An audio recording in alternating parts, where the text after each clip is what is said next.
এই শীতকালে পিঠে পুলি তো একটু খেতে ইচ্ছাই করে, তাই আজকে আমরা বানাতে চলেছি পুলি পিঠে, ভাপা এবং দুধে ভেজানো দুটোই, তাও একটি মাত্র ডোয়ের সাহায্যে। প্রথমে আমরা পুর বানিয়ে নেব। তার জন্য এখানে আমি পাটালি গুড় নিয়েছি। এই গুড়টাকে আমরা ভেঙে নেব। গুড়গুলি যতটা সম্ভব ছোট ছোট করে ভেঙে নেবেন। আর নিয়ে নেব নারকেল কোড়া। এর মধ্যে যে গুড়গুলো ভেঙে রেখেছিলাম ওগুলি দিয়ে দেবো। আর দিয়ে দেবো 1 চিমটি নুন এবং ভালোভাবে হাত দিয়ে মাখিয়ে নেব।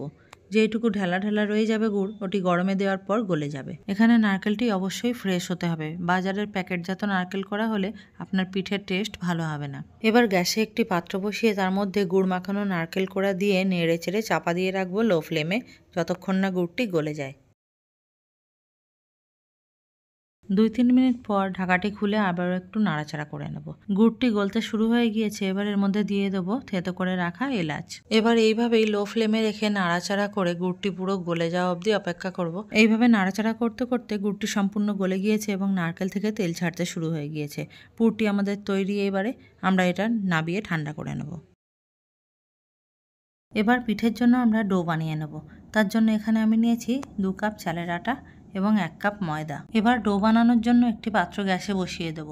আমরা মোট আটা নিয়েছি 3 কাপ, তাহলে এখানে জল দেব 6 কাপ। এবার জলটি ভালো করে ফুটতে সময় দেব। জলটি ফুটে ওঠার পর আরও 5 মিনিট ভালোভাবে ফুটিয়ে নিতে হবে। এবার দিয়ে দেবো এর মধ্যে 1 টিস্পুন নুন। এবার এই ফুটন্ত জলে আটাটি ঢেলে দিয়ে নেড়ে নেব ভালোভাবে এবং গ্যাসটি বন্ধ করে দেব। এবং গ্যাসের উপর থেকে নামিয়ে নিয়ে আরও 2-3 মিনিট ভালোভাবে নেড়ে চাপা দিয়ে রেখে দেবো 5 মিনিটের জন্য। 5 মিনিট পর ঢাকাটি খুলে অন্য একটি পাত্রে আটা ট্রান্সফার করে নেব, যাতে আমাদের মাখতে সুবিধা হয়।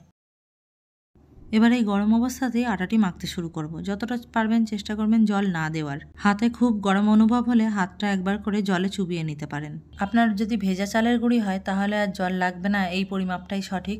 আর যদি বাজারের কেনা চালের গুঁড়ি হয়, শুকনো চালের গুঁড়ি, তাহলে একটু জল লাগতে পারে। আটাটা কিন্তু এখানে খুব ভালোভাবে স্মুথ করে 10-15 মিনিট ধরে মেখে নিতে হবে।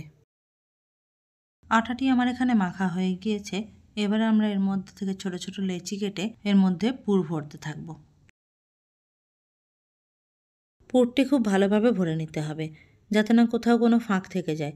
তা না হলে কি হবে, দুধে দিলে বা স্টিম দিলে তখন ফেটে যাওয়ার চান্স থাকে পিঠে। পিঠের যে বাইরের আস্তরণটা বা আটার আস্তরণ, সেটিও পাতলা বানাবেন না, তাহলেও পিঠে ফেটে যেতে পারে।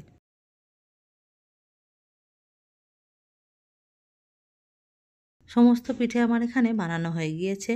এবার একটি বড় পাত্র নিয়ে তার মধ্যে দিয়ে দেব দুধ। এখানে আমি মোট 3 লিটার দুধ নিয়েছি।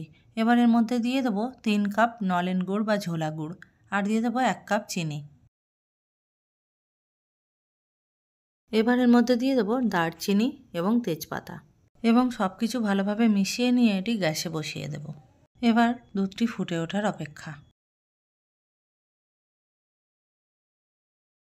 দুধটি ভালোভাবে ফুটে উঠেছে। এবার এর মধ্যে দিয়ে দেবো বানিয়ে রাখা পিঠে। পিঠেগুলি আমরা সব ঢেলে দেব না, হাতে করে একটা একটা করে দেবো, তা না হলে পিঠেগুলি ভেঙে যেতে পারে। পিঠেগুলি দেওয়ার পর কোনো রকম নাড়াচাড়া করব না। 10 মিনিট একভাবে ফুটতে দেবো মিডিয়াম ফ্লেমে।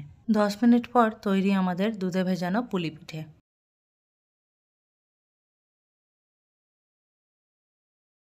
কয়েকটি পিঠা যেমন আমি দুধে দিয়ে দুধ পুলি বানিয়েছি, ওই একই পিঠা কিছুটা আমরা স্টিম দিয়ে স্টিম পুলি পিঠা বানাবো। তার জন্য একটি পাত্রে জল দিয়ে ওর মধ্যে একটি চালনি বা ছাঁকুনি বসিয়ে তার মধ্যে পিঠেগুলি একে একে সাজিয়ে দেবো। জলটা এতটা দেবেন যেন পিঠেটা জলের থেকে উপরেই থাকে। এবার এটি গ্যাসে বসিয়ে দিয়ে চাপা দিয়ে 10 থেকে 15 মিনিট স্টিম দিয়ে দেবো। পিঠেগুলো কিন্তু ভালোভাবে স্টিম উঠে গেছে। 15 মিনিট পর ঢাকাটি সরিয়ে নেব। পিঠেগুলি আমাদের রেডি হয়ে গিয়েছে। এবার একে একে উঠিয়ে নেব।